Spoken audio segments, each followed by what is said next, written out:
ரகசியம். ஒரு பாட்டி என்ன பண்ணுச்சு, வைத்தியம் பார்க்கும்.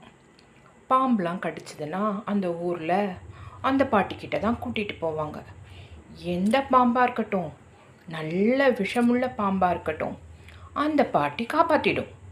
சூப்பர் பாட்டி அது. ஒரு நாள் என்னாச்சு, ஒரு பாம்பு பாட்டியை கடிச்சிடுச்சு.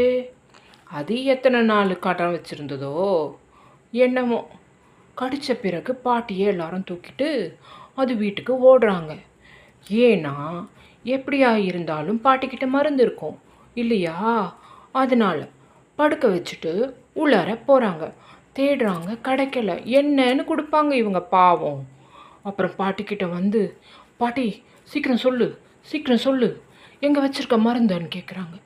அப்போ தான் அது பா பா பாங்குது.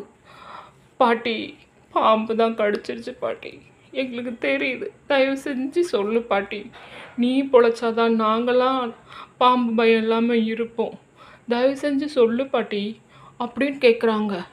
சொல்லவே இல்லை.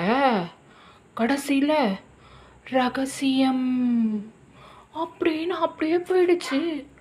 பாட்டி செத்து போச்சுப்பா. அப்புறமா எல்லாரும் அழறாங்க. ஏன்னா வைத்தியம் பண்ண பாட்டி போயிடுச்சே. பார்த்தீங்களா, ஒரு ரகசியத்தை அந்த பாட்டி சொல்லலை. ஏன்னா அவங்க தலைமுறையாக இருந்தால் சொல்லியிருப்பாங்க. அதே நம்ம அப்பா அம்மாவாகட்டும், ஆசிரியர்களாகட்டும், அவங்க கற்றுக்கிட்டதை பிள்ளைங்களுக்காக சொல்லித்தராங்க இல்லை, அவங்களாம் எவ்வளோ கிரேட். சூப்பரில்.